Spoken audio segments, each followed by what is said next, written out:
This is Optimal Living Daily, episode 1470. Why Should You Change? By Adi Redzic of adiredzic.com. And I'm Justin Malik, the guy who's been reading articles, book excerpts, essays, sometimes stories, every day, including holidays, for over 4 years. If you find value in it, greatly appreciate if you can share it with friends or family, coworkers, strangers, anyone really. I'll keep this intro nice and short, so let's get right to it and start optimizing your life. Why Should You Change? By Adi Redzic of adiredzic.com. As a life and leadership coach, I sometimes get asked, why should I change and grow? Why should I put in the hard work of digging deeper to uncover the shadows of my soul and my unconscious, or become deeply uncomfortable at times and even break off certain relationships, or risk rejection and failure, or loneliness, abandonment, and pain? Change can be hard. Why do it? Because change is growth, and in my estimation, growth is essential to living a fully realized human life. But here are several arguments for and against this belief. Number one, change is the only constant. Whether change happens or not isn't really up to us. However, how we experience change as a blessing or an avalanche, when it happens and at what pace, can be up to us. Choosing to embrace change allows us to make it enjoyable and have a say, a choice in the way our fate reveals itself. Resisting change does the opposite. Ever had your entire life unravel for you? Well, that's because you weren't embracing change when you could. Then change slapped you in the face. Number two, your fullest potential.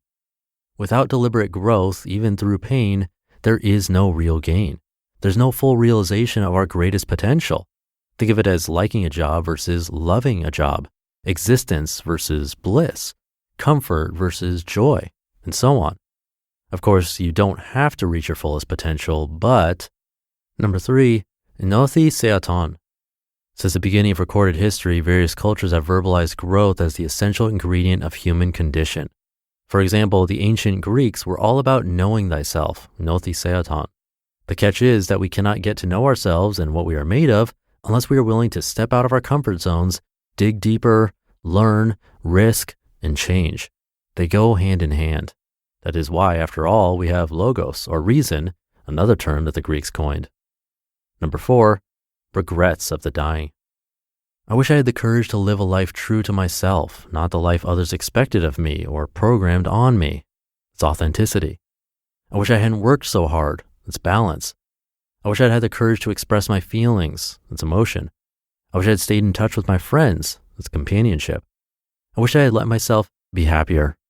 Let's be. These are top 5 regrets of people on their deathbed. If nothing else convinces you why growth is important, it should be this. You don't want to reach the end of your life regretting and wishing you'd lived differently. Growing, stretching, risking, changing, healing, all those things make sure that we reach the end of our lives knowing we are empty of all possibility. That's true peace and freedom. We've truly given it our all.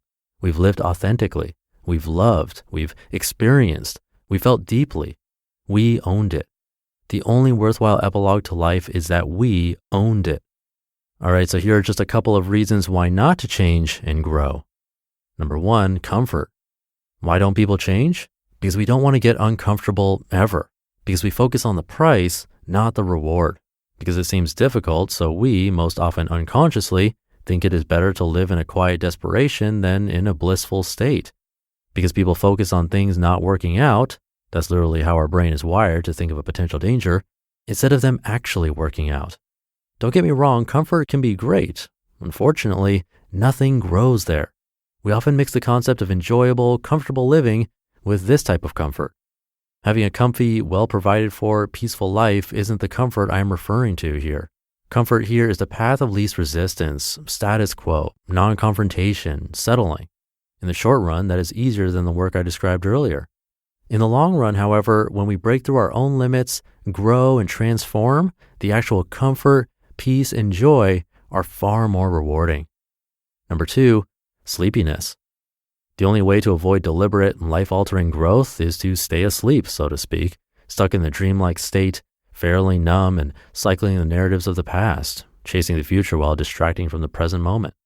This certainly is one way to go through life, and many of us choose to do it. The only problem is we're never really alive. Remember those moments when you lost track of time and yourself in spending time with someone or working on something, yet you felt so alive? Those were the moments of aliveness and alignment. What if we lived more like that? When we are chasing to-do lists, distracting ourselves, and going through motions, that's the proverbial sleep. We can stay asleep or we can awaken. A confession. I have to make a confession. I totally lost myself in writing the first part of this essay, the prose. I struggled to keep it short. I could say so much about it. It's exciting. It's enthralling. It's blissful. But then I wanted to portray the other side, and then I got stuck. I got stuck just like many of us get stuck surviving and existing. I felt like I was lying to you because there's no good reason on God's green earth why not growing and changing is a good idea. It isn't. It isn't even possible. We can force it or fear it, sure, but it is against our nature. People much smarter than me have concluded long ago that we are on this planet to have an experience of life. And experience, much like a mythological hero's journey, requires that we change and grow. Why? Because if not, the hero in each of us will never reach our ultimate destination. Life is worth living fully, completely, holistically. And as for comfort and fearing growth, remember the ring in Tolkien's Lord of the Rings? The ring is the allegory representing the illusory false sense of safety. That is why we keep chasing safety, thinking that is where the ultimate power is, when in reality, we are the safest when we courageously take off the masks and actually dare greatly. Nothing can insulate us from the truth. Only by taking the proverbial ring off when we stop hiding in the shadows do we transform and become invincible.